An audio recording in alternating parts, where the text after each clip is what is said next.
Good morning, distinguished guests, esteemed speakers, and valued participants. I am Ananta Sharma, a member of the Global India AI Summit team at the Ministry of Electronics and Information Technology, Government of India. It is my honor to welcome you to the GPAI Convening on Global Health and AI. Today, we have gathered here at Bharat Mandapam, New Delhi, to embark on an insightful journey discussing the integration of AI into healthcare, particularly focusing on the unique challenges and opportunities within the Global South. As we know, the Global Partnership on Artificial Intelligence is a multi-stakeholder initiative that unites leading experts from science, industry, civil society, international organizations, and government. Our shared vision is to promote trustworthy AI while addressing pressing global challenges such as global health, which is a priority area for GPAI. India, as the lead chair for 2024, is proud to spearhead numerous GPAI initiatives, including today's convening. This event aims to provide an opportunity for AI practitioners and policymakers to showcase their work, deliberate on the unique context and challenges of integrating AI in healthcare, and develop potential new directions for GPAI's future endeavors. Today, our focus will be on three critical pillars identified during our recent domestic consultation, that is, data quality and accessibility, digital infrastructure, and regulatory and legal frameworks. These issues are particularly relevant in the context of the Global South, where high-quality, reliable data and robust digital infrastructure are often lacking. Through our discussions, we aim to understand global viewpoints, learn from best practices, and explore how these can be adapted to improve AI implementation in low-resource settings. Before we begin, I would like to introduce our distinguished speakers and panelists for today's convening. We are privileged to have with us Dr. Karthik Adappa, Regional Advisor for Digital Health, WHO. Dr. Adappa is a renowned physician scientist with extensive experience in digital health, public health, and AI interventions. We also have with us Mr. Sameer Kanwar, Director of Digital Health, India and South Asia, who will be moderating several discussions for today's convening. Our panelists include Ms. Megha Chaudhary, Advisor at Brainsight AI, Dr. Sanjay Sareen, Vice President of Access at Find, Mr. Mihir Kulkarni, ML Scientist at Vadhwani AI, Dr. Mona Duggal, Assistant Professor at PGIMER Chandigarh, Ms. Jo Agarwal, Co-Founder and CEO of Vaisa, Ms. Gitanjali Radhakrishnan, Founder and CEO and MD of Aduvo Diagnostics Private Limited, Dr. Basant Garg, Additional CEO at the National Health Authority, Sri Madhukar Bhagat, Joint Secretary, Ministry of Health and Family Welfare, Mr. Ankit Modi, Head of Products and founding member at Cure AI, Professor Anurag Agarwal, Head of Koita Center for Digital Health at Ashoka University and Dean of Biosciences and Health Research, Mr. Nilay Verma, co-founder of Primus Partners, who is currently running a little late. I would now like to request our keynote speaker, Dr. Karthik Adappa, to kindly begin with the session. Yes.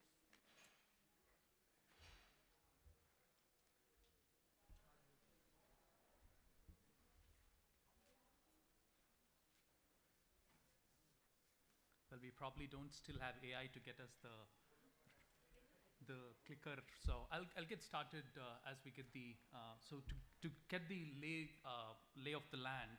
Essentially, this has been an effort where we've done a domestic virtual consultation, trying to identify what really are the gaps that we have in using AI in the Global South. We've had one virtual consultation. We've been able to identify three different pillars. That's something which Ananta just talked about. I want to use this opportunity to kind of talk a little bit more about deciding a framework on how do we really think about this a little more in greater detail.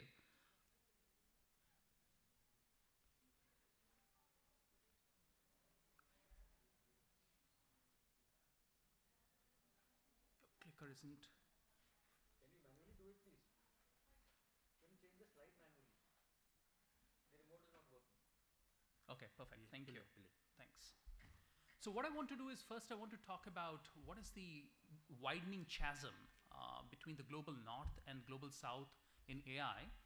Talk very broadly what are the challenges that global south has in using AI, and then use three different things. Use a generalized AI lifecycle, and then embed that with some core principles for trustworthy AI, and then develop a framework for identifying challenges in using AI for health. Because we essentially have a lot of wonderful stakeholders. I'm only hoping that as the organizing committee, we want to kind of think a little more deeply and essentially come out with an AI playbook. So that's our eventual goal. And this consultation is an approach by which we want to hear a variety of stakeholders. So globally, what we are essentially seeing is there's a widening chasm that we have. Probably it's better if I stand. So in terms of a network readiness, this is essentially an index that talks about how are digital technologies evolving globally. And what we actually see is that the rich countries, the wealthier countries are the ones which are able to actually utilize digital health technologies. But there are, yes, certain low and middle income countries that are making progress as well. Now, apart from that, when we then go into a little more into AI research, it's not a surprise that most of the top 10 countries are essentially from the Western or the European countries or the North Americas. We just have a splinter with India and China contributing here. But when you look into funding for AI research, that's when you see that countries like China and Brazil from the global south are representing. And it's otherwise, again, very traditional in terms of the Western and the North Americas and the UK. And this shouldn't really surprise us. But let's go into a little more into how is the global space in terms of responsible AI coming out.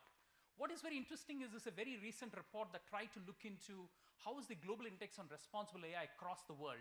This essentially looks into all the 138 economies across 3 different dimensions, and it looks into 3 broad pillars. And what you'll actually see on this is most of the countries above 75 are essentially in North America, Europe, and Australia, whereas most of the global south is in scores less than 50. And this should, again, not really surprise us. Now, what is also very interesting is when you look into what is the potential gain that different countries around the world as regions are likely to have, again, it predicts that China is potentially going to get about 26% is going to contribute. China and the US or the North America alone are going to capture 70% of the markets. The benefit that you would gain in AI is essentially going to be between these 2 regions of the world.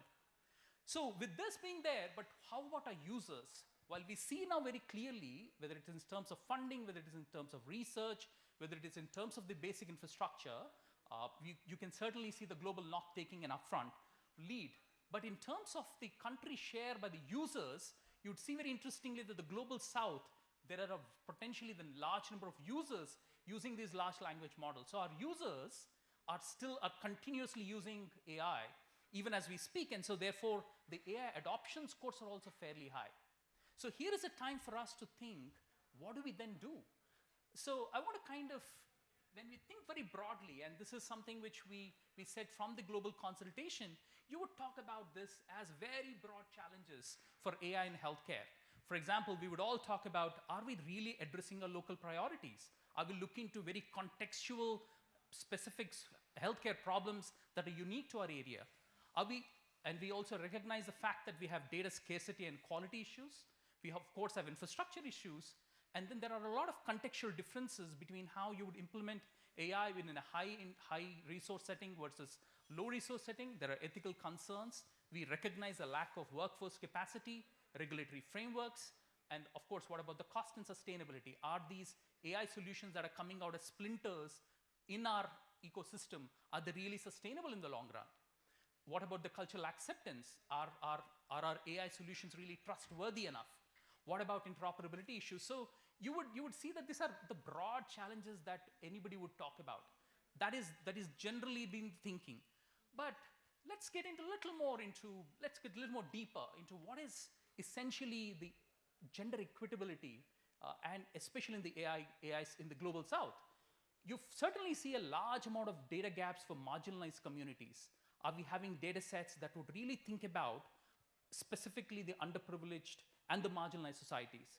Do we have an understanding how gender inequities manifest in our data? Are we thinking on those lines? What about the danger of being gender blind? And most importantly, do we really capture gender identity in our variety of gender identities in our data? What about the lack of transparency leading to trust gaps? So essentially, this is again a broad framework. So what I want to do is I want to kind of think about a very high-level AI life cycle. So this is something which would be common to all of you, but just for the sake of others, what typically you would do as an AI machine learning scientist is you would first think about defining a problem, designing the AI system for that specific problem, engineer an AI solution for that, look into assessing it. You would go into a clinical setup, you would go to a lab, assess it, and then you would pilot it. You would think about what is the right kind of clinical environment where I can pilot, and then you would try and deploy and monitor it because you want to look into seeing if the efficacy of the tool is a sustainable one. So this is a very generalized life cycle for any AI platform or any AI solution. Now, these are some solutions. These are some core principles for any trustworthy AI. Now, anything that you would want to do, you'd want it to be useful to the user. You want it to be used in terms of usability, in terms of efficacy, you would want to think about that. You want to think, is our solution really fair? Is it equitable? Is it safe? Is it reliable? And then we want to think about the transparency. So every model that you build, are you essentially putting out the model information out? So is it transparent enough? Is it intelligible enough? And are the ones who are building this model, are they accountable to the real stakeholders and the users? And then you, of course, would want to think about this overarching guardrail of security and privacy. Now, if that is the general life cycle, what we want to do is think about a framework. Collectively, what we do really well is bring out a variety of challenges. But what I want to do is I want to use this few minutes to talk about a framework, which is essentially saying, okay, if these are the general life cycle for an AI, and then we know that these could be the core principles, and of course we can expand upon the core principles, but then we also want to think about who are those stakeholders. Are we having enough stakeholders here, variety of stakeholders? Are we listening to the patients? Are we capturing what our providers want? Do we have clinicians here as a part of the stakeholder engagement? We need to, of course, involve industry, and I'm glad there are a lot of industry partners here. We have academia well represented. What about our regulatory authorities, our healthcare organizations, innovators, nonprofits, tech developers? So now here is a very interesting scenario where you know what you want to do in a typical AI life cycle. You also know what are the core principles that you want to include, and then you want to have a conversation with these key stakeholders. And essentially the goal is to put all three of them together. And then what you want to do is you want to ensure that you're learning, it's a learning health system. So you're constantly learning off each other. So what I want to do is as experts are here, I want us to think and use this framework at every stage. What is the core principle that we're trying to tackle? At what stage of the AI life cycle are we thinking about? And how do different perspectives of different stakeholders, how do we capture all their key stakeholder perspectives? Now, to just give one specific example, now just let's go to the stage of defining a problem and a plan. Now, if you think about the core principle of usability, usefulness, and efficacy, one of the first questions that we want to ask is, are our AI solutions effectively being integrated into clinical workflows? Now, think about fairness and equity. Are we trying to really avoid discrimination against specific socio-demographic groups? Are our organizations having a bias monitoring and mitigation strategy? What is that as gold standard that different organizations have? Now, in terms of safety and reliability, do our organizations have a risk management SOP? Are we thinking clearly who should own the responsibility for a safety, efficacious, and the performance of the AI solutions? Is it going to be the developer? Is it going to be the organization that's actually implementing it? Or is it who in the stakeholders is going to take responsibility for that? In terms of transparency, how do we make this model information accessible to all stakeholders? Most importantly, how do we communicate risk to our end users? So there are some very key questions that we want all of us to deliberate upon, and I don't think we have all the answers. But essentially, this consultation is a process where we want to help our country build an AI playbook. And therefore, I want to kind of lay the ground for all us to deliberate using a specific framework. And of course, it does not have to follow this, but I want to kind of share that one of the most fundamental things is we're all sitting at this important movement where there's a huge paradigm shift on the way AI is being used. Now, how do we therefore bring our solutions to our communities? How do we bring it to our patients in a way that is equitable, that is safe, and also science-based? So I will pause for now, and I'm really looking forward to wonderful conversations on this from a variety of experts that we have. Thank you.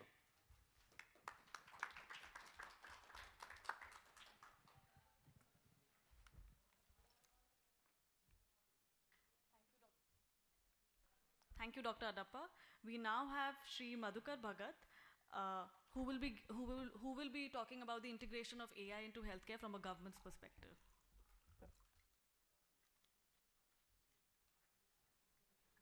Can I take the mic? Yes, sir. I'll just get off you. Thank you so much. Thanks a lot. And at the outset, let me say that it's a pleasure to be here. Honorable moderator, my panelists, and illustrious participants who are present over here.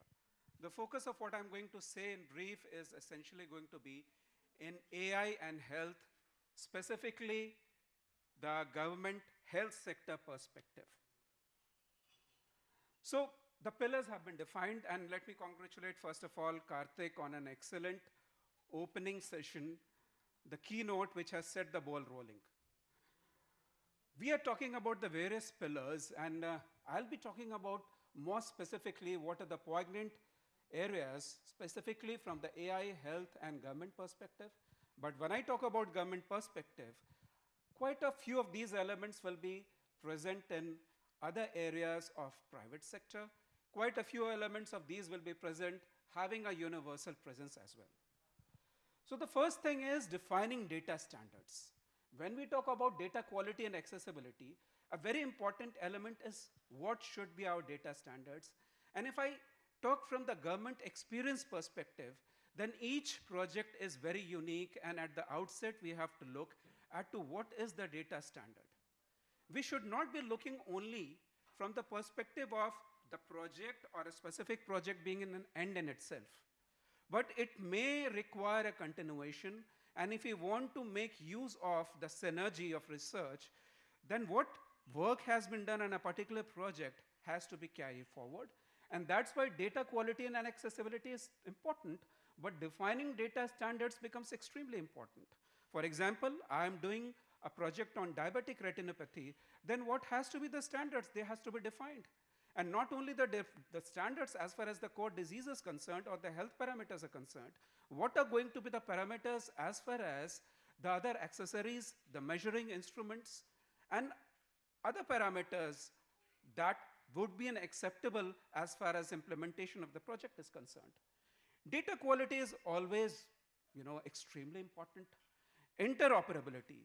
Standards have to be looked into and quality has to be ensured so that we have an interoperability. And as I said, that research and applications do not become silos in themselves, but they offer a platform where further work can be carried forward. Institutional coordination for data access. Well, now as far as government sector is concerned, how can we coordinate? When I talk about institutions, these institutions are government as well as private sector. Can we cooperate with each other? Like in government, we have an MOU with the Ministry of Health, with Convening AI, which is also present over here, a private sector organization which is providing us the platform.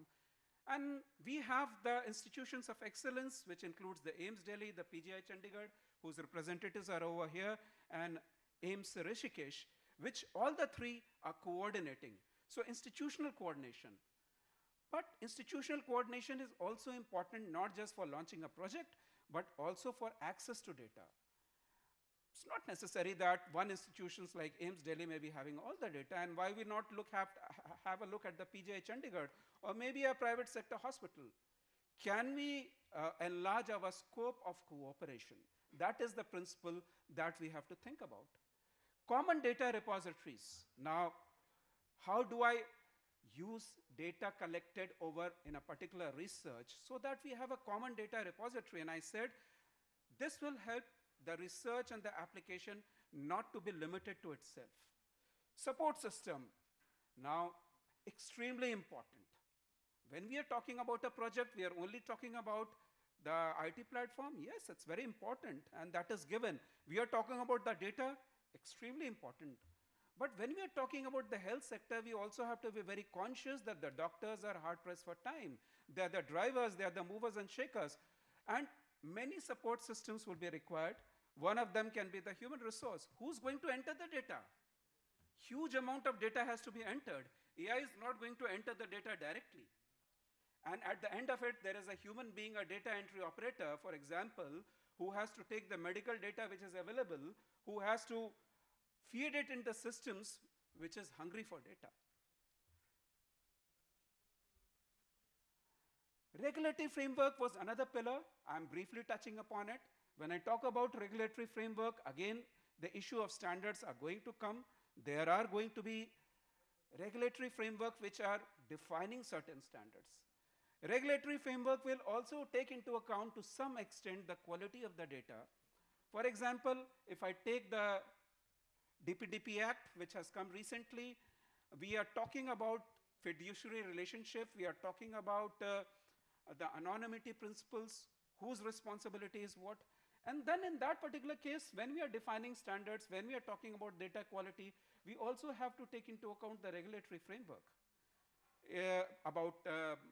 For example, we are talking about medical data, we are talking about Aadhaar, then we are talking about Aadhaar also. If you're talking about Aadhaar, then we are talking also about the UIDAI Act and the concept of India. Because there are multiple layers of identity which is built in data. And then we also have to anonymize data. How do we do that?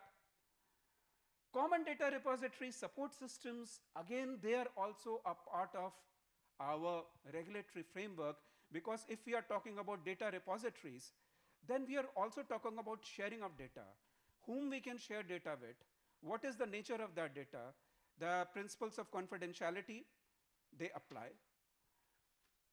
What also extremely becomes very relevant is not only just privacy of data, but also security of data.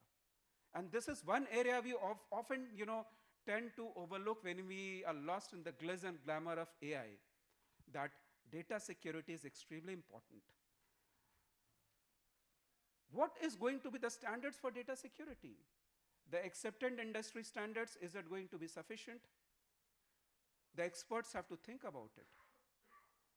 And I always try, coming from a background where I do security audits for other countries, I always try to emphasize that we have to give a thought at the very nascent stage as to, are the standards for data security, cyber security, access controls are sufficient for the health sector? When I talk about financial data, coming from the background of income tax, that data is extremely relevant when it is today. 10 years down the line, when I talk about the banking data, how relevant is that 10-year-old data? It is relevant, but the relevance is decreasing. But when I talk about the health sector, if somebody is able to get 10 years old record of a patient and continuously, is it relevant? Or has the relevance increased? I have to ask that question. And then the issue of data privacy, that becomes relevant. What becomes relevant is, an individual is there. His health record has ramifications for his life, for his insurance, for his work, for his privacy, and not just, as I compared, for his finances, which it has relevance. And therefore, what are going to be the security standards, where before I talk about the issue of sharing of data? Now let me talk about specific government experience in brief, so it sets the ball rolling as to what the government is doing. So as I mentioned earlier, we have developed 3 centers of excellence as far as the work of AI in health is concerned. We have AIIMS Delhi, we have the PGI Chandigarh, we have AIIMS Rishikesh. We have a tripartite MOU, actually it's between the Ministry of Health and between the Vadvani AI, but that takes into account the various centers of excellence as to what work is being done by them. Now let me give you a look as to what are the various projects which we have already embarked upon. Many of them are in different stages of development. For example, we have the clinical disease support system, which is already integrated with our telemedicine platform, which is called eSanjeevani, which is already helping the various doctors at the field level in making a diagnosis. The media disease surveillance IHI platform, which is helping in crawling through the web and catching hold of the various news about the eruption of the various diseases and developing it into, is there a possibility of outbreak of a particular disease? What should be the alert level? And all those, I'm just giving in brief. Diabetic retinopathy, a very interesting project where, because of damage to the nerves and retinopathy taking place, how we can make use of the images to help the doctors understand as to how much is the progress of the disease. Prediction of adverse TB outcomes or the various lung conditions, cough against TB, line probe assay, dermatology, oral cancer, alcoholic hepatitis, radiology, ASHA, helping the ASHA workers at the ground level. These are some of the various projects which the government has embarked upon. These are at various levels of development.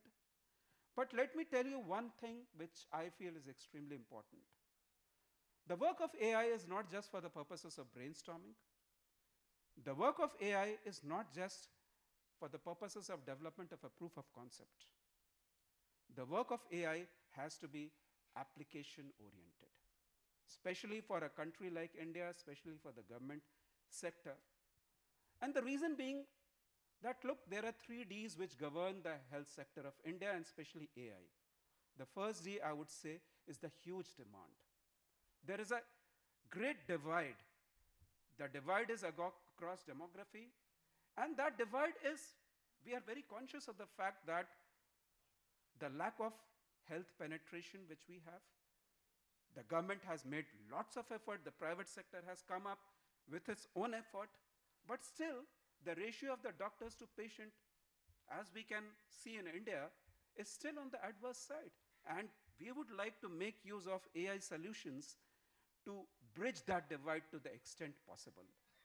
The demography. India is a country with huge demography, diverse demography, and that is ideally suited as far as the health sector is concerned. And of course, we have data, huge data, which we have the advantage of. So, as far as health sector, government sector, India is concerned, I would say we are making the right moves, but we have miles to go. Thank you very much.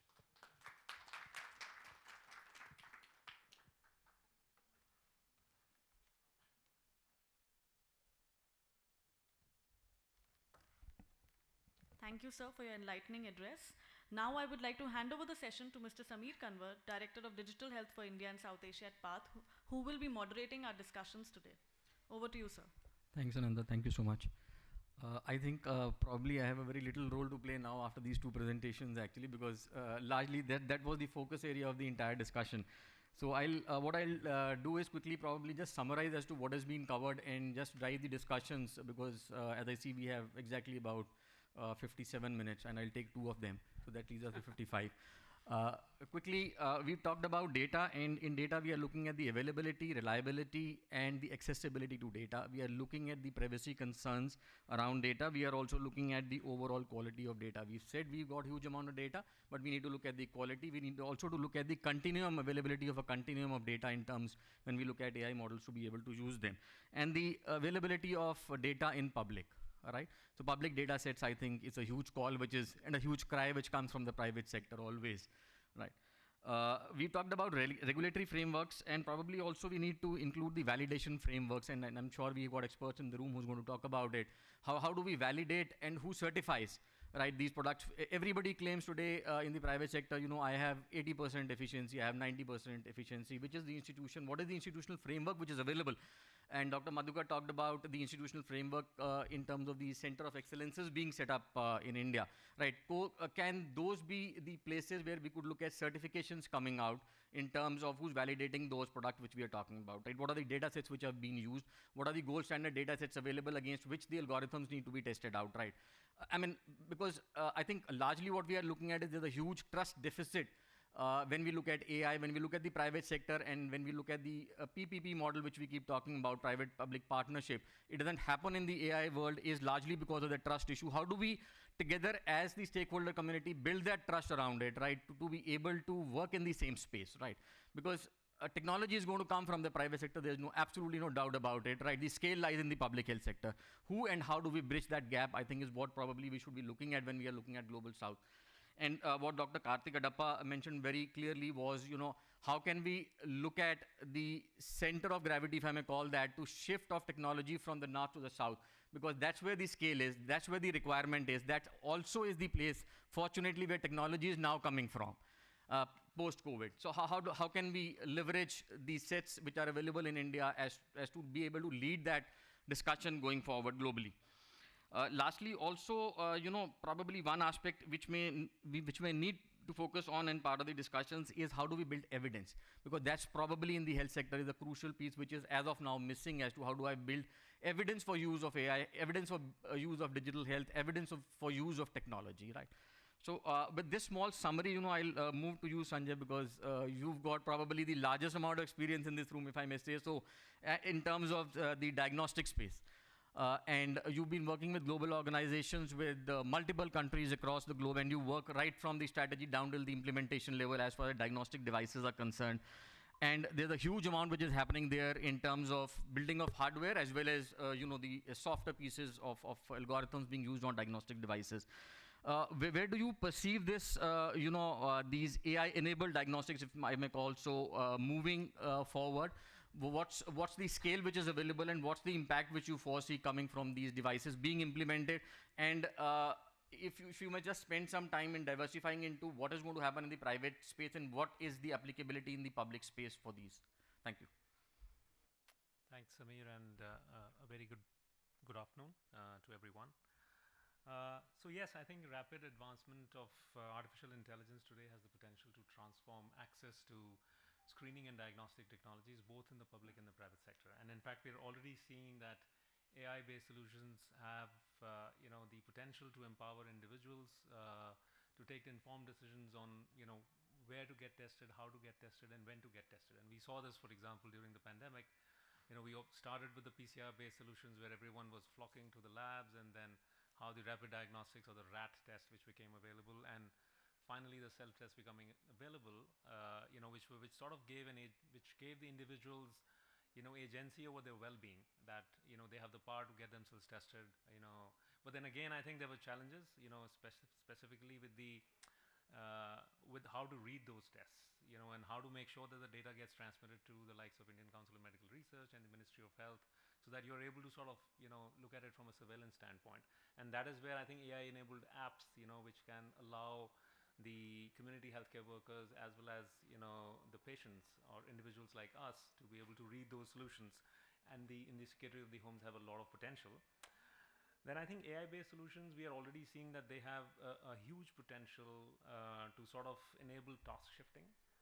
We are seeing this very much in the space of AI CAD enabled X-rays. There are handheld machines which are now available, and the government of India is, very actively pushing the use of AI. And under the Global Fund C19RM mechanism, there is a whole bunch of handheld X-ray machines which are being procured by the government of India. And they have the potential to actually enable the community healthcare workers to not only screen for tuberculosis, but also for other chronic respiratory diseases in community health settings.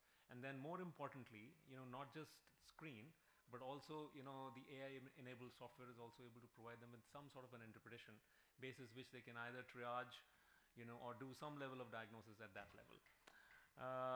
Then AI-enabled cough apps. I think Mr. Bhagat spoke about that, and so did Karthik. These again have the potential of enabling triaging at homes, at communities, as well as at the primary healthcare levels. And then talking a little bit about surveillance, the government, for example, is investing a lot. There is a fantastic National Public Health Observatory that has been, built at the ministry, which, I think of last count, if I'm correct, screening for about 36 diseases, both communicable and non-communicable. So I think AI-enabled interoperability solutions today have the power to strengthen surveillance by very rapidly processing, unstructured data, and then enabling the policymakers to make some informed decisions on, let's say, outbreak management or pandemic preparedness, among other things. And I think with over 3/4 of the US FDA's AI/ML medical devices today focused on screening and diagnostic solutions, we feel that there is a lot of innovation that is happening in this space, and this is something which is going to rapidly, keep on increasing. Having said that, it is critical that, in order to fully realize the potential of AI-based solutions, it is critical to ensure the availability of gold standard data sets. And I think Honorable Minister in the inaugural session, he spoke about that the government is going to look at, making these data sets available. So I think that is something which is absolutely critical as we sort of move forward, and it is needed, not just for product development, but also for product evaluation and also for post-deployment monitoring. But there are some impediments, in terms of, these data sets being available. There is obviously, limited guidance on the development and management of these data sets. Then I think Mr. Bhagat, you spoke about, data governance. So I think the governance mechanisms, they need to be strengthened to make sure that the privacy of the individuals is protected, and there are some sort of standards that can be sort of made available. And last but not the least, there is an absence, or I would say inadequate and streamlined regulatory approaches to make sure that these data sets can be used in a responsible manner. So maybe I'll stop there, Samir, but happy to take on more questions. Thank you so much. I think, wonderful, Sanjay, and that's what probably I was expecting as well, coming from your end. In terms of, I think you raised important points in terms of task shifting and I think use of unstructured data, and probably I'll have a question for Mihir when we come to that, right? You talked about data sensitivity and specificity, I think, in the last convening which we had in June, and probably there's a connect there. We'll talk about it more. And of course, talked about screening at population level, which probably is the public health use case, I think, for all these technologies, and of course the decision making and the gold standards data and regulatory frameworks, which we are already talking about. I'll shift the focus a bit and coming on to you, Megha, in terms of, you work in a very, very diverse space of brain mapping, right? And I'm sure, I'm not a doctor, so I'm sure, but there would be a requirement of, very specific and contextualized data sets in terms of demographies, in terms of age-related, data available. So what has been your experience globally as well as, let's say, in the global south, in terms of availability of these data sets, and how much of a struggle it has been to be able to, develop and train your algorithms using the existing set of data which you have? Great. Thanks for the question, Samir. And I'll start contextualizing my answer with a little bit of like a primer on what BrainSight AI does. So in a nutshell, what we're doing is creating Google Maps for the brain. There's very little that's understood, and the intent is to enable clinicians to get a whole brain point of view that improves the ability for better prognosis, better diagnostic capabilities. This in itself as a process, so I'll just focus on what the data requirements are, and then maybe what are some gaps within the system already. At a fundamental level, if I had to say that I had to map everybody's brain, even in this room today, there are maybe 3 parameters that are of absolute crucial importance. The first is at a geographic demographic level called brain atlases. So we have Asian brain atlases, we have Caucasian brain atlases. We also now increasingly have Indian brain atlases, but just the quantum and the availability of that is something that needs to be augmented. So that's also the foundational block for a lot of the studies. The second level is cohort-based. So this is where we get into demography, we get into brain morphology, questions about how does epilepsy, what does an epileptic brain look like? How is it different from the point of view of a normal standardized brain set? And this itself, for us as a startup competing from a global south first point of view, is to say that we actually have the opportunity to build the largest data repositories, and a lot of the intervention here could be about earlier, readier access. So we did speak about PPP models, we did speak about a lot of the interventions that come in here, but from our perspective, a lot of the challenge really lies in terms of creating the right kind of incentives for different players in the ecosystem. There are a lot of front runners in India already that have this data. So clinicians, research first in institutions, can incentives be aligned better to ensure that data sets for these are actually shared with us at very early stages, and we are also able to then quadruple that advantage many-fold. Lastly, individual data parameters. So even within a cohort, I may have a very, very different morphology because of my clinical history. And sourcing that currently from hospitals, from individual patient sets, there's a lot that comes in terms of standardizing technical parameters from scan-based perspectives. We have spoken about patient privacy, who owns that data, how do we ensure that that remains absolutely sacrosanct across the value chain. So just to kind of summarize it, I would say for us, the question on availability to a great extent would be a joint intervention on how do we create more investment to actually get a lot of India-based data focus going within the brain space. Largely, the atlases themselves do take a lot of intervention to get built, so maybe there can be some concerted efforts there. The second part on access, can there be better incentives that are actually aligning a lot of the stakeholders even within the defined ecosystems that we are looking at and build from there on? I'll stop here, and I'm sure we can kind of come back to this with different perspectives on the table. Thank you so much. Thanks, Megha. I think this was really educative, actually, if I may say so, at least for me. I had no idea about these kind of data sets and the requirements around it. And probably I do have a sub-question for you as well as other private sector players in the room, and I'll come to that if we have time in the end.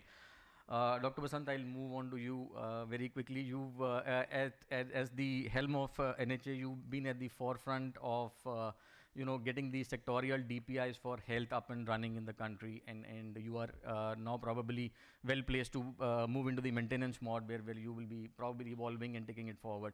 From your perspective, having done those building blocks for digital health, where do you think it positions us in terms of very quickly being able to use them for artificial intelligence use, and what is the role which you think these building blocks play when we look at technologies like AI very quickly coming into the public health space as well? Yeah, thank you, Samir, and I'm very happy to be here. I'll just take a minute to introduce what we are doing at the National Health Authority. The Ayushman Bharat Digital Mission is out to create the national health, digital health ecosystem. And at NHA, we are not only talking about government, we are also talking about the private sector. 50% of India's health records get created in the government sector, and 50% roughly get created in the private sector. Whatever government health programs, take away or from the private sector, the laboratories compensate for that in the private sector. So a lot of records are getting created both in government and in the private sector. So why is there just a outcry for data sets from the government? I think there has to be a larger discourse. The responsibility of sharing data sets should not only be with the government, it has to be with the private sector as well. And I think that is one point which I would like to raise very, very early in the discussion. Of course, we are creating the digital public infrastructure. At NHA, we are having the ABHA ID for all the citizens, for the HPR ID and the HFR ID for the doctors and the facilities. And, basically we are doing this for creating an environment, an ecosystem where digital health transactions take place. And we feel that the transacting object in these transactions is the electronic health record.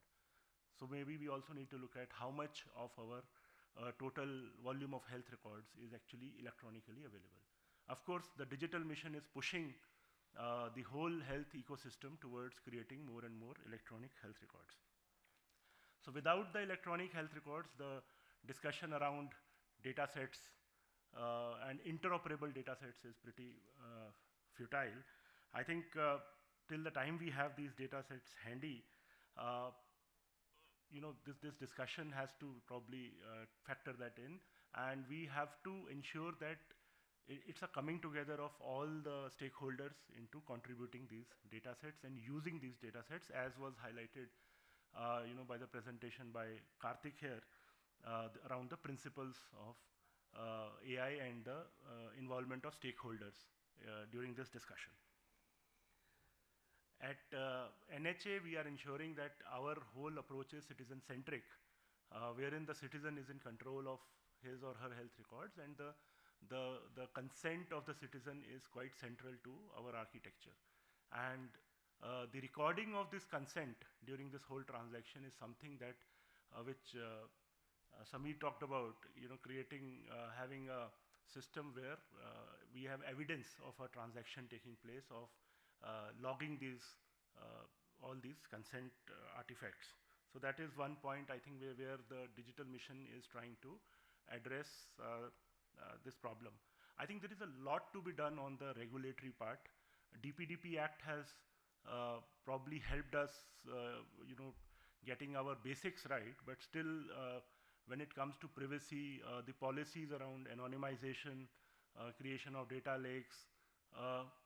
All these policies are still under preparation, and at NHA we already are talking about creating a data lake, and we are formulating this policy around anonymization.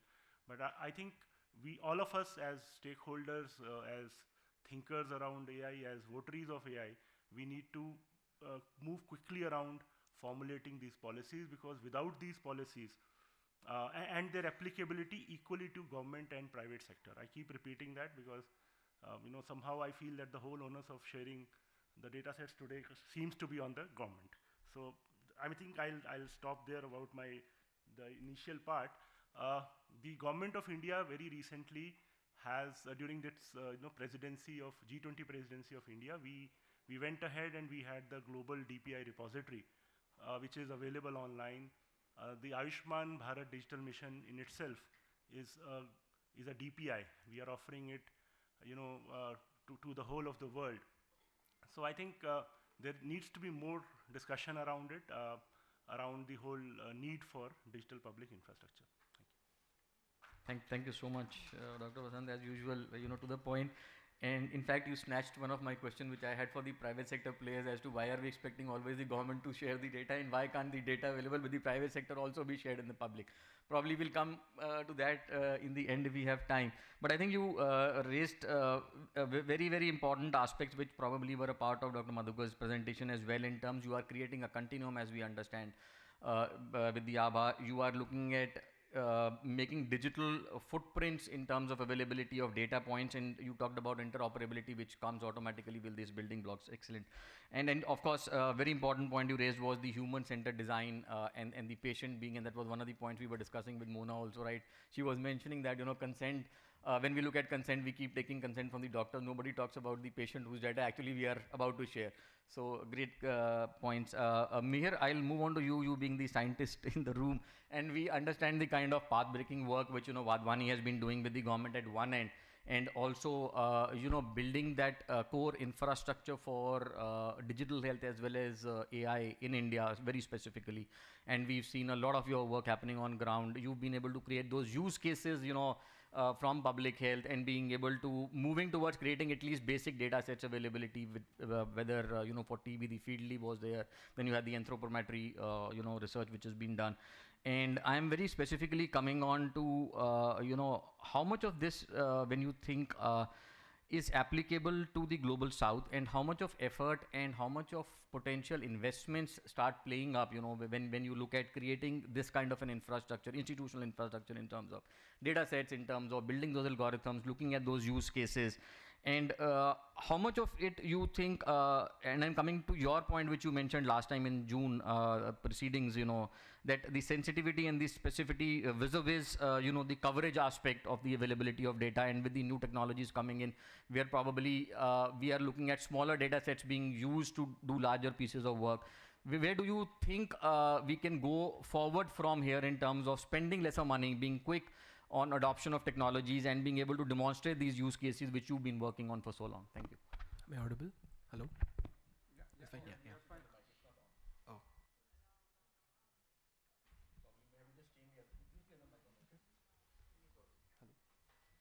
Is this fine? Yeah, it's fine. Okay. Yeah, thanks. Thank you so much for the lovely introduction. So one thing I wanted to mention is that a lot of the technology in machine learning today is developed in the West, and while we as India are interested in building our own models, especially like the larger models, there is a lot of value in using this technology and adopting it to Indian context. Now the question that arises is how do you do that, and how do you even understand whether it's applicable or not, right? So the first step is really to design a really good evaluation of these models for your context. And so what the first step should be is to, for your particular problem, is to create the right evaluation data set and to define the right criteria for evaluation. So in certain settings, you may care about standard like machine learning or statistical metrics such as sensitivity, specificity. In other more open sort of domains such as generative AI, you're interested in evaluating like on a much broader surface area. So for example, do the prompts, do the responses to prompts make sense? Are there hallucinations and so on? So the first step really to like define your evaluation criterion. And this often requires the data collection, data curation. It often requires understanding the problem really deeply, which allows you to really get that in place. And then one thing that we've also noticed in our work is a lot of the times the data sets you try to evaluate on, or the data sets you use in the Indian context, they have varying levels of documentation and like protocol quality. So it's also very important to really have a good protocol defined properly, because especially as machine learning scientists, one thing we want to know is if the model breaks, if it goes wrong, why did it go wrong? And you can't do that unless you understand the data deeply. And to understand the data deeply, you need both a documented protocol, and you need to work closely with domain experts such as public health folks, doctors, and so on, to identify what each error means, right? And then when you come to, for example, these modern neural networks, one fantastic way to really use them is to import the neural networks, the base model from which is often high quality open source models, and do what's called fine tuning or domain adaptation, where you sort of tweak the model based on a smaller high quality curated data set that you've collected to sort of adapt it to your problem of interest. Now here again, what happens is, what we notice is that high quality curated data with a human in the loop often is much better than curating it on like large amounts of data where you actually don't understand the quality. So quality control and documentation again is super important here. So the fine tuning is maybe an algorithmic technique. We also have sort of curation from the public health lens, or like from the medical lens, where a domain expert actually helps you curate, helps you understand, oh, this data looks good, but actually there are so and so errors which you might not have sort of realized as a machine learning person. One very interesting example that comes to mind is our work with the ASHA chatbots that we have. So this is a partner to the ASHA worker, the front-end health worker, that helps her answer sort of questions in her day-to-day, curating, sort of pulling answers from multiple documents that define their protocol. So one thing we noticed, so we use both the translation model as well as a generative model. Translation sort of converts their input into English, and the generative model sort of answers the question and then translates back into the local language so the ASA can understand what's being said. Very simple things. So for example, in a standard translation model, language is more formal. There's a better understanding of what translation looks like. But when you go to sort of the grassroots, the language changes, the dialects change. We noticed that the model was translating Asha as hope instead of Asha as Asha worker.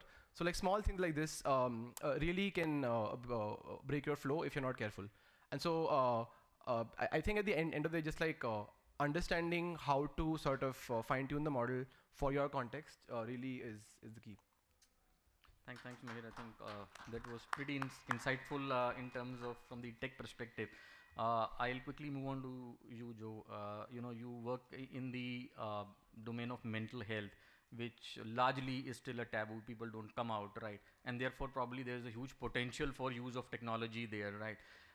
So from your perspective, having run a very successful startup in this space, in this niche space, if I may call that, what's been your experience, and how do you think we can make this more accessible and more affordable, as part of public health, as part of also at the ground level, right?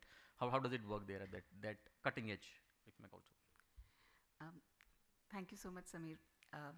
Visa is today the world's largest and #1 mental health chatbot. So we've been doing this for 8 years. We started out actually in Aurangabad, Maharashtra, doing rural trials in 300 kilometers around it. And we've sort of finished our journey doing a RCT now and a clinical trial again back there after 8 years. But the journey went from saying we can possibly solve mental health. In 2016, we realized we can possibly solve global mental health with AI. Because people open up to AI much, much faster than a therapist. And even if you can screen people for mental health, there is no therapist coming. So we first used the AI to detect whether somebody was dealing with depression using the movement of their phone. But none of them got any therapist access, only antidepressant medication prescription. What's the point? So if you're going to solve it, we realized, then our journey went to saying, okay, we're going to prove it with our own data. So the data came from 6.5 million users now globally from 95 countries, 1 million of which are in India. But all of that is still a high resource language because you're in English. And with that, you prove, you take your NIH grants. Yes, there is no funding in India, but Indian companies are getting funding internationally and proving their impact. So you get all of these grants, you prove it with NHS, government of Singapore uses it, all of that. But for the last 2 years, especially after the advent of GenAI, we've come back to India. And with Gen AI, we've been able to figure out how to use it safely, privately. Anyway, we figured out anonymity and all of these clinical safety, DCBO 129, all of the NHS standards anyway. So when you come back to India, you have to apply that back in India. But you have to do something else. So that depression anxiety chatbot becomes man ka coach but le soch. So you have to, you have to really co-design it. So everything we do now is a co-design with an NGO that is working with this vulnerable population. And the Gen AI is being co-designed. And you realize when you talked about fairness, it really brought to me that the kind of unfairness we were seeing was, you talked about the way it talks, right? Gen AI will talk because a lot of what written Hindi is in a very written Hindi language. And Hindi is not really a language. All these dialects, they call them, are the real languages. Hindi is only 200 years old. So all of that Braj Bhasha, Bhojpuri, the dialects as they call them, that is how people really speak on the ground, right? Not the way we are taught to read. And that becomes very unfair to a person. So you have a Hindu child and a Muslim child, they're talking very different types of Hindi. And if it is not understanding one or the other, you're being unfair based on that background. So all of our co-design labs are about making sure that when you're talking your man ki bhasha, it has to be really able to understand clinical safety to detect that you're being suicidal at that time. Because the chance that AI is not working can be a life not saved. So it's a lot. Sorry, I'll stop here, but this is our journey. Thank you for being emotional. I think it was coming out very clearly from your piece, right? And then you, I think, touched upon a very important aspect of, the interconnect between technology and the clinical protocols and setting up those in place and the processes being in place to be able to support the support mechanism which takes on the findings of the technology, right? Thank you so much. I'll quickly, sorry, I'm referring to my notes because we have got a huge panel. 10 of us, so probably it's difficult for me at this age to probably remember everybody. So Ankit, I'm moving on to you. QRI has been in this space probably for the longest duration of time. And you again have worked not only in the private sector, but successfully being able to implement projects in the public domain as well with the governments, right? And you have a huge diverse experience of having probably worked in 100 countries now? Yeah. Yeah, great.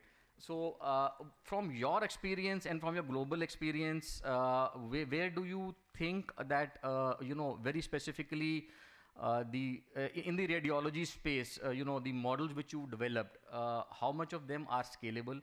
How much are they cost effective? And where do you think is the space for being able to use them in the public health? Because that's where the scale for your products is, right? So is it affordable by the governments, and how do you make it affordable for the governments to be able to adopt such technologies? Right. Thanks, Samir. Talking about our experience, we have been sort of able to deploy these models in over 100 countries, over 2,000 sites. And coming to the generalizability aspect of this, right? What we have seen is that, taking an example from Dr. Karthik, right, gender inequality, for example, what we saw was that for a particular disease, if the same amount of men and women have that disease, lesser fraction of women will reach hospitals and even lesser fraction will reach an X-ray room. So that bias is there in the data when you're training the algorithm. So one of the findings that we had on TV was that the algorithm was getting confused by the breast shadow on the chest X-ray.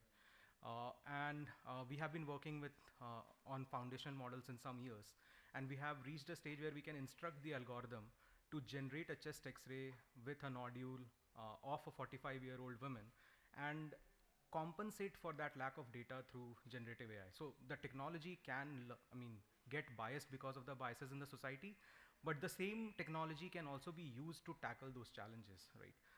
Similarly, what we have seen in lung cancer, for example, right? In the global north, a nodule on a chest X-ray can mean lung cancer, but in the global south, a lot of these nodules get confused as tuberculosis, and a lot of patients who are actually diagnosed, who are actually having lung cancer, are misdiagnosed as TB patients and are on that treatment for years before the situation becomes really bad. So again, there are multiple such subtleties that we have learned with our experience on over 100 countries, and we have been able to bake those subtleties into the algorithm today.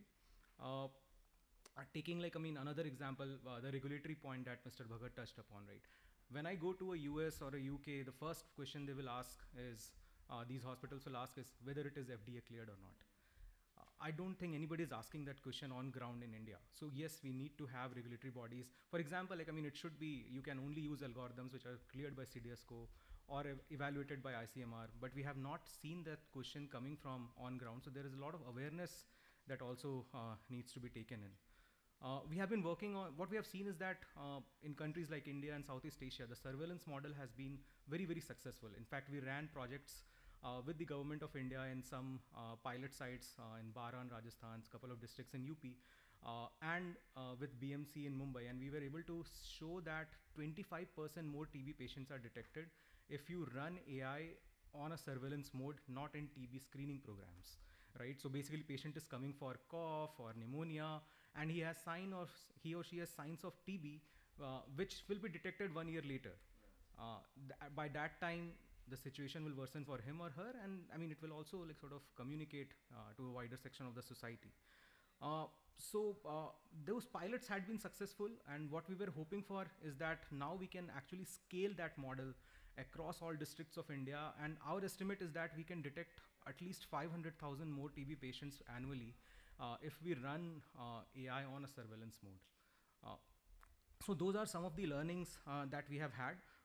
And about scalability and security, obviously we have to have regulatory bodies, but institutionally as ourselves as well, we have implemented some techniques where like a certain % of our scans that are being read by our algorithms on a daily basis would be reread by radiologists, right? So that we are able to capture model drift, because the model remains the same, the data might be changing, right? So, and whenever we see like sort of some drift happening, I mean, we will retrain our algorithm, or we will try to really go deeper into what is the issue with that data. So, yeah, those are some of the learnings that we have had, and happy to elaborate more, but yeah. Thank you so much. Thanks so much. Dr. Mona, I'll move on to you. You are the sitting on the hot seat, I think, because we've been talking about regulatory frameworks and ethics, and you've been working in this space for quite some time. So just wanted to quickly ask you, where do you think we are, and what do you think is lined up for us when we look at, Ankit mentioned about, let's say the FDA and a parallel of FDA, or let's say the European AI Act which has come in. Are we looking at something like that coming up in India? And can we be looking at focusing on a global south and looking at probably more of a validation and a regulatory framework which can be used by other countries going forward, because it's a huge investment which happens at the institutional level to be able to bring these up, right?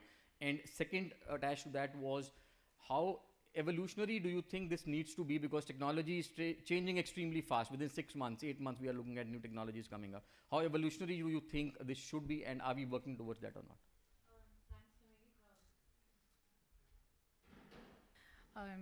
Let me just get back to you on, since I've been on the ethics committee, and we have learned a lot working with Anurag. We were probably the first group that had actually validated the diabetic retinopathy private models and successfully implemented in Punjab in one of the aspirational districts. It was a landmark study. So coming from that background, what we realized as we were going forward, we have no regulatory network. Health being a state subject, it is up to the states how it goes. So there was a huge gap when we started and how we implemented and what was the result. So I'll just split it into 2 parts. One is the regulatory, since the research is still in the nascent stage, ethics has come into focus only now. Ethics is the last word we actually had when we were in the medical college or when you're in the technology field. Ethics was the last word. It is only when you have used the word responsible AI that now there's a huge push towards ethics. So there's no research in ethics, and we are still at the baseline. So at this point, your regulatory framework has to be adaptable.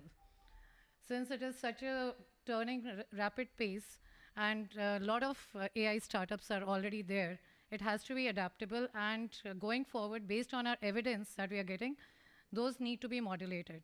We cannot take whatever is acceptable in the global north that is not going to be applicable in global south. It has to be adapted to our settings. So that is where India can take the lead. And I think NHA is one of the most, I think it is really positioned quite well, considering it has actually laid the baseline where you already have the EHRs and all these interoperable methods are already there. So that is one good thing I feel that India has done in the last, and it can be taken at scale. Second, I will now come to the ethics committees, which are actually, you can say they are the, where we are coming at the academic, I'll talk at the academic, health systems, and the public awareness. At the academic level, we have the ethics committees. So the general ethics committees have no idea about how to take on. Sitting on the ethics committee, I have been on the ethics committee at PG, I have been on the ethics committee at the IT. We need interoperability. Ethics committees at medical colleges will need data scientists and legal experts with tech. So those need to be defined at this level.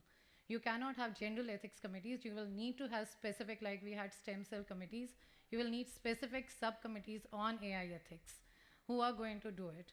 And you will, since we are going to be working with health systems a lot, you will need government policymakers.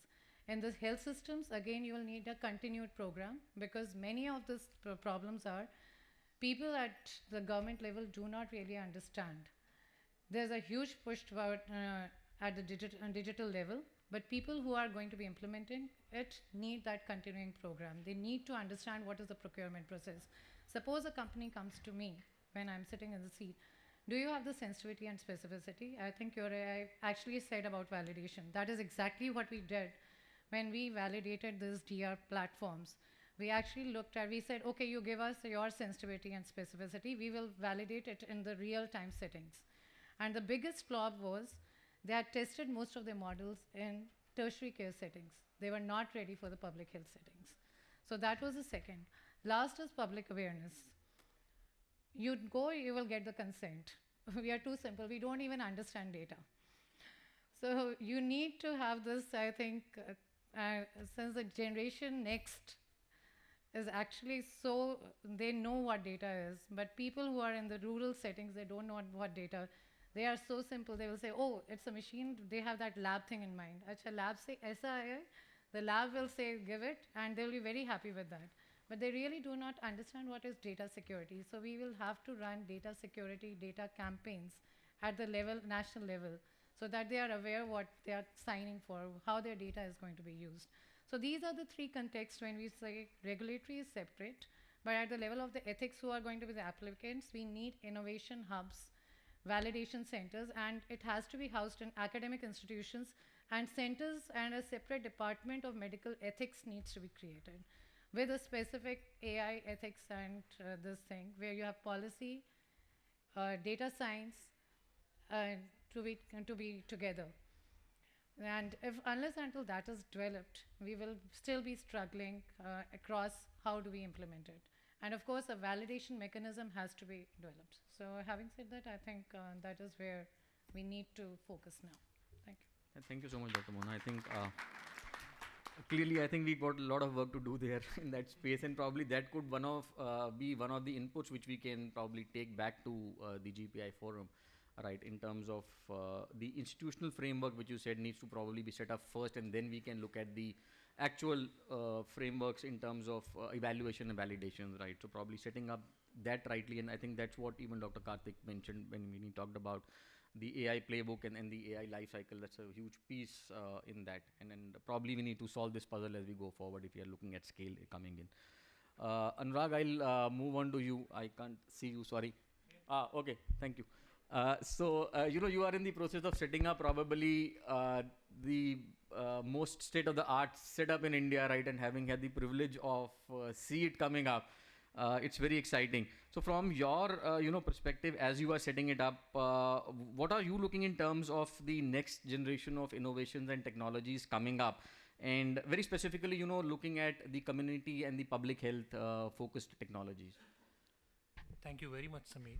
One of the pleasures of going last is that you have got wonderful points from previous speakers to build on, and sometimes wonderful lines like Joe said, "Man ka coach badle soch," and the fact that there is no one language, and these are real challenges. And I'll start by my answer by pointing out that people who need to do surveys for even companies like Flipkart realize the answer in India to a survey can be ghanta. And ghanta is not a recognized word in any particular thing, but if you want to use AI, you have to do it. So what is the challenge when you look at state-of-art systems today available that you can do it? There are two directions to this. The first part is the huge data piece that I think Dr. Garg, Dr. Dapa both spoke about. Until you have electronic health records, you are not going to really move forward. And this is something both public and private will do. But here comes the next part. Even if you had electronic health records, how will you extract the data? One entire major direction of work for us is an extraction of such data, because the reality of India is all the note that regarding all the medication will be in the other note section. It won't be on the drop down of the drugs. And this is something I know from previous experience in 2012, where we deployed e-health centers with Hewlett Packard in a shipping container, everything on the cloud. We hit 5 million people. We went to Bangladesh, we went to Bhutan, World Bank, Philippines. But when we look at the data, it was very trivial, right? A few diseases and symptomatic care pretty much took care of 90% of things. So one is, given electronic health records even at scale, how would you meaningfully extract data? And we find that current generation large language models aren't ready. But the brilliant part of it is that open source deployable tunable models have now been given. I think as a community, we must be very clear that if we want to do things for India, we want to do things in a setting that are useful to all, these have to be models that we tune and train on our data, our contexts, which means we start with them. And I will not name companies. I don't want to promote any single company, but the open source world, even in the domain of, let's actually call them large multimodal models, because language is just one part of it, that is what excites me. And the other brilliant part is that everything is so fresh and young, that young kids playing with this have as much a chance to do well as people with great experience in computer science. And last time I looked, if there was one thing India had plenty of, was young, interested, enthusiastic kids. So to me, it's not about Ashoka, it's not about my center. If we come up with a symptom solving on one side what Basant talked about, the electronic health data issue where both sectors participate, and creating a pool of people who are willing to use multimodal data. And I find Indian companies are very willing. Recently, a company called Goki is opening up their APIs on our campus for young people to play with. So this is the experiments India must run, always keeping the core of GPAI responsibility. And one last word, very important along what Mona said. Mona, New England Journal never opened another specialty journal in all these years. Finally, it opened the NEGM AI. I think the departments India will need are departments of medical AI. And it won't be run by physicians alone, that's critical. And the other thing about consent, it is never consent, it is informed consent. Where is the information? In fact, who has the time to give information? But language models following playbooks and scripts can actually provide information, engaging the deepest of people whose data we take. So very long answer, but I hope that was useful. Wonderful. I think it was very encouraging, actually. Thank you so much for that. And by the way, you were not the last speaker. We still have Gitanjali in the room. So moving over to you, Gitanjali, because you come from a diagnostic background, represent the private sector, have worked quite a bit and quite long in this field. So from your perspective, very specifically, what role do you think private sector can play when we look at demonstrating success in public sector? And again, alluding to the question what Dr. Basant actually said, why are we always looking at data coming from the government, and what role do you think the private sector can play in terms of making this data available for larger use? Sure. So I'll try to keep it brief. So the problem statement, we worked for the past 8 years into antimicrobial resistance. You know that judicious prescription of antibiotics is not followed, and it's a very difficult problem to solve. And the niche area that we have chosen is wound care. And it's, in India at least, there's very little knowledge. There are different schools of thoughts. And antimicrobial resistance is a very big problem. You need to target UTI, urinary tract infection, blood sepsis, issues related to wound care, and that's what we focus. And over the past 8 years, what we realized was, being a single company, we have a technology that can detect bacteria, fungus without even taking a sample. So we use photonics plus AI, which is a core strength. And we've been called in many of these international photonic conferences to give presentations in the patents and what we have developed, but then it requires huge amount of money if we have to apply the same technology in other application areas. So only focusing on wound care, maybe I can throw some challenges that we face, and it can be adopted across. We are currently licensing our technology for developed countries because we understood that it's a very difficult play if I have to go to global south. It's a very difficult challenge. You need to come with incentives like how Megha told. It has to be very attractive for the Indian community to adopt both in the private policy level, and it's a big challenge with lot amount of money that is required.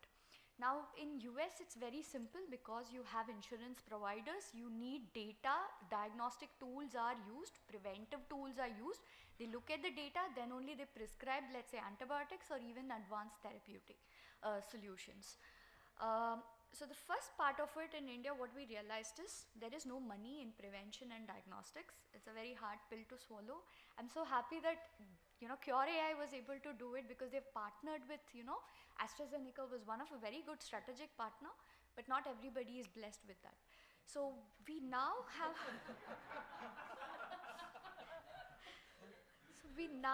come with a very good solution where we have a preventive model where you can screen at the point of care at home. We have a diagnostic solution which is a core IP, and we have also combined with many of the therapeutic players so that when you approach a patient at their site, you can give starting from understanding how early are they to develop a wound. If they developed a wound, what has happened to the wound, whether there's an infection, whether there's a lot of blood flow, and if there is a loss of blood flow, what are the therapies that they can do there itself. And you know that all this requires a lot of data. Now this is where I'm coming to. Again, there's a lot of challenges in private players sharing the data because in US the same kind of solution, the BARDA has given $100 million grant, and the company was just doing research for the past 10 years. They're happy to share the data, and it's predominantly on wound care, which is for burns and traumatic wounds and how the wound healing journey has gone. But in India, you're severely constrained. And if I have to approach and tap into investor community, what sets us apart is the proprietary images we have. So as a private player, we are very much happy to share the data, provided the government on a policy level understands this is a huge issue. Startups are addressing it. Let's please support them. I'm not telling give all the $100 million. Support in different milestones. Let us prove to you that we can bring in the impact and the change that the community needs. And we're happy to do it, taking it forward. And one last point, if I can add, again, if India has to develop our own regulatory pathway around this, we are already spending millions of dollars, looking at EU MDR, looking at FDA, looking at the cyber security and other aspects of it that they're doing. If we can adopt something that's on the similar lines, we can save funds as well, and we can develop something that's more robust and that can cater to the global, South as well, not just India. I hope I answered. Thank you so much, and cleared Gitanjali. my I think you made us feel your pain. Everybody felt your pain in the room. Thank you for that. I think we are quickly coming to a close of the discussions, and I'll quickly move probably to the experts. I think, and I realize that all three of you sitting here probably have about 70 years of experience between. I'm not looking at the age, and I don't want to predict that, but I think more than 70 years of. I was talking about the overall experience, and I'll move on to quickly to you, Dr. Madhukar. You've heard the panelists, right? And we've heard the private sector perspective, and we've also heard the government, and we've talked about the regulatory framework, which you were talking about, interoperability. Any last summing points from your end? How do you think we should be looking at tackling all these three issues which we talked about going forward? So tackling the three issues. Tackling the three issues is easier said than done, frankly. When we talk about and I won't say that work has not been done. A lot of work has been done. If I talk about the issue of data availability, data accessibility, data standards, then NHA is doing wonderful work. And if that is to be implemented as and when it gets implemented, it will be creating a wonderful ecosystem as far as data is concerned. First of all, we have to understand that. As far as the issue of regulations are concerned, there is a common understanding and a common belief that yes, we read a regulation. And the regulation and the regulatory framework is not just in one dimension. Something has to be in IT, something has to be in medical sciences, and something has to be as an overlap between them. Eventually, it's the bodies and the organizations which have to be seeing who has to do what. And it's not just one person's baby, not one organization's responsibility. As far as the third element is concerned, that I understand that India will be a great platform for the launch of AI in health. And that is because of the inherent requirement and the core strength which India has. And if we see that what are our health goals is firstly is availability of healthcare, second is affordability, and third is accessibility.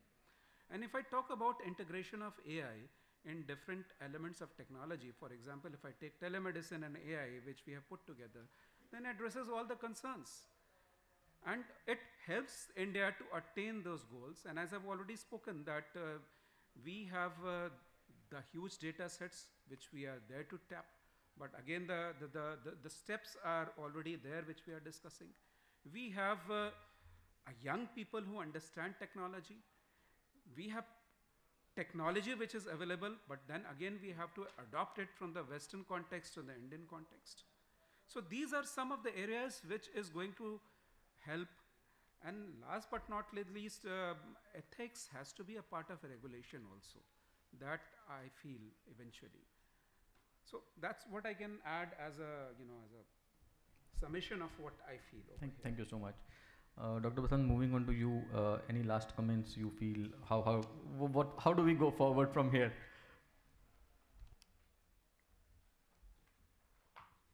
Yeah, thank you. I think I'll just invert the argument which I started with, that it is equally the responsibility of private sector, because it is very important to invert the argument. I think AI is a very good use case for forcing the private sector to join interoperability, right? So it's not that I'm not a naysayer. It's just that I wanted everybody to think about it. But I think AI is a very good use case, wherein and government of India has already taken a lead in digitizing, in adopting the APDM interoperability standards, and I think it will force the rest of the ecosystem to follow and join it. I think one more thing which I would like to really mention is that today the digital mission is only creating the basic infra. It is for the private sector to innovate and to use that infra to bring out more value-added applications, services, and I think that is where I was very happy to hear what Ankit and Gitanjali were talking about. Government does not aim to do everything by itself. We are really looking forward to all the people in the private sector to innovate. I think there is a case for how we support the early movers of AI so as to strengthen the whole ecosystem. Thank you. Thanks, Dr. Basant. And I think I stand in testimony to what you said in terms of probably you are the shining example in India of having set the technical sandbox, which is being now used by the private sector to validate. And that's exactly what we are looking at being replicated in the AI. And I agree with Dr. Mona that probably you are the institution which would be taking a lead on trying to replicate that for the entire technology space. But we can leave that for another day in terms of discussion. Moving on to you, Dr. Karthik, what are your key takeaways and what do you think can we pass on as an informed thinking from this group back to the GPAI forum going forward? Firstly, thank you all so much. I think this has been a very learning experience for us at GPAI. We've been essentially trying to get a variety of stakeholders. I think we've also felt there is a need for more stakeholders.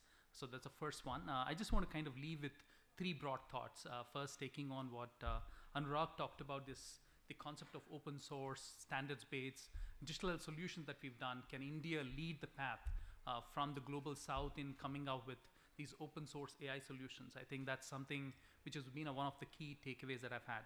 Second is, of course, is on the fact that, I kind of, when I looked around the group, I mean, we now have a variety of stakeholders coming in, but what about our education and our capacity building? The fact that we need interdisciplinary education. I'm actually really fortunate that I'm a physician by training, but actually got trained as a data scientist in the US. So that's one of the reasons why I didn't talk about anything in AI, because I've not done any AI research in the South. So most of my research is in the global North. But so what we really see here is a very vertical, siloed education system. So whether you go to medical school, an IIT, or an engineering school, I think the good part about AI is it's not just for a physician or an engineer, it's also for a social scientist. There's also space for an anthropologist. So essentially, AI is one space wherein not just the private sector and the government, but also people from around a variety of stakeholders can come in, and most importantly, the civil society, citizens who have an extremely important voice to play.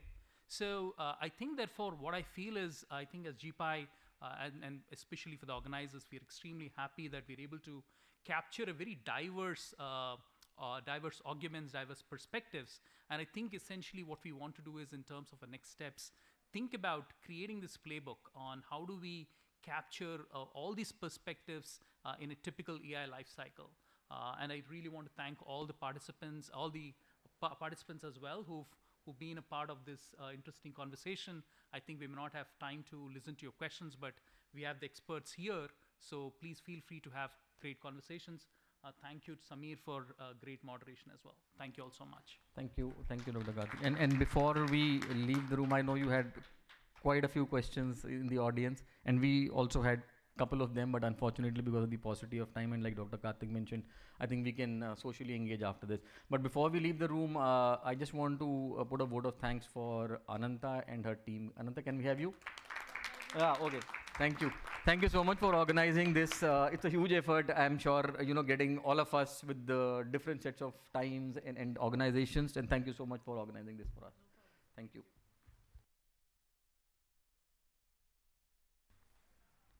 Thank you, Mr. Kanwar, and thank you to all our esteemed speakers and panelists for your invaluable contributions. Your insights and experiences are crucial in shaping the future of AI in global health and will greatly contribute to the platform of the Global Partnership on AI. It is through gatherings like these that the unique perspectives and challenges of the Global South are captured and represented at an international level, ensuring that our collective efforts are inclusive and impactful.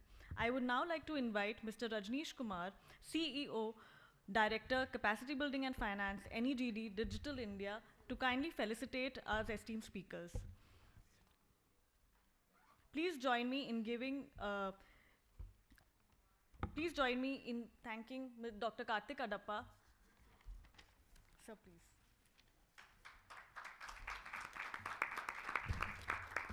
Dr. Karthik Adappa, Regional Advisor for Digital Health, WHO. Dr. Basant Garg, Additional CEO at the National Health Authority.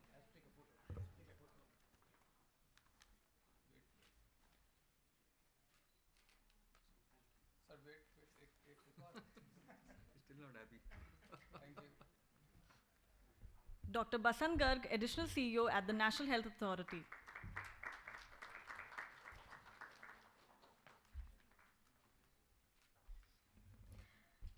Shri Madhukar Bhagat, JS, Ministry of Health and Family Welfare.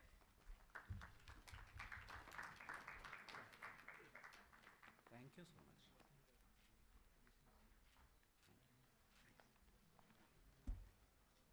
much. Mr. Sameer Kanwar, Director of Digital Health, India and South Asia, PATH.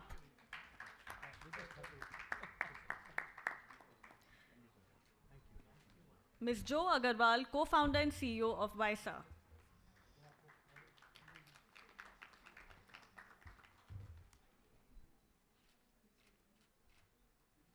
Mr. Mihir Kulkarni, ML scientist at Vadvani AI.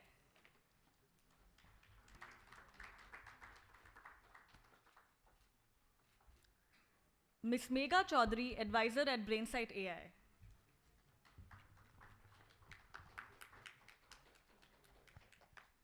Dr. Anurag Agarwal, head of the Koita Center for Digital Health at Ashoka University.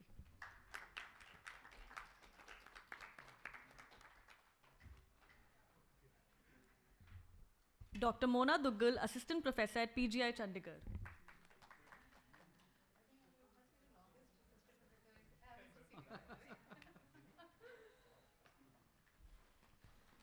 Website updation required.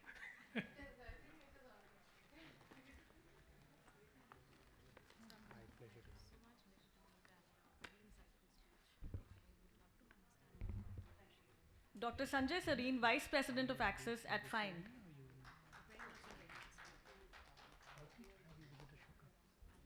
Do you have a card? Okay. Mr. Ankit Modi, head of products and founding member at Cure AI.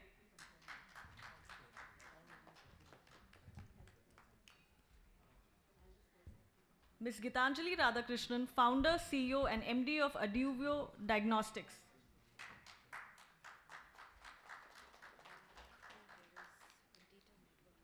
Okay. Yeah, 981.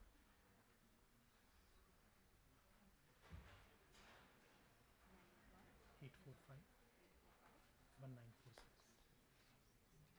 Drop me a message. Oh, we're already there on the chat group. Oh, yes, we are. Yes, we are.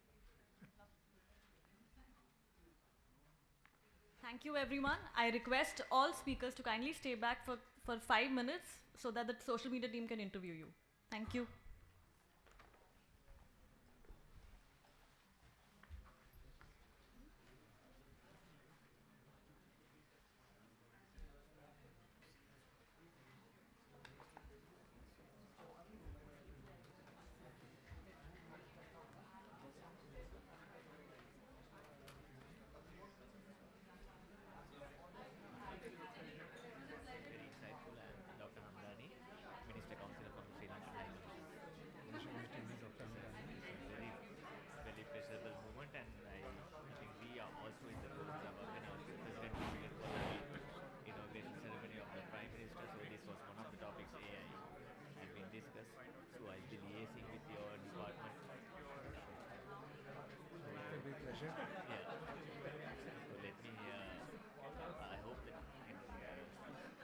See if I have a card. Yeah, that's what you usually have.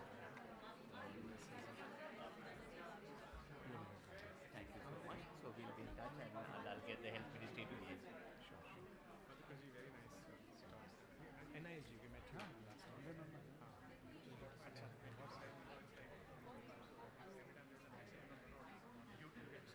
I'm an AI regulatory person from Europe. I work with Government of Ireland, and we were discussing AI issues with large health data sets. And there is an interesting parallel. So there are 27 EU member states, each has a different language, each has a different health provider. Therefore, the patient data has different ontology in each state. So we are unable to exchange data to make a large data warehouse. Do you see that kind of issue with different states? Like each state has its own health ministry. They have their own way of recording patient data, plus all the private hospitals. How do you bring together data so that the data model is uniform and the ontology or the description of data is similar across all of these 29 Indian states plus the private hospitals and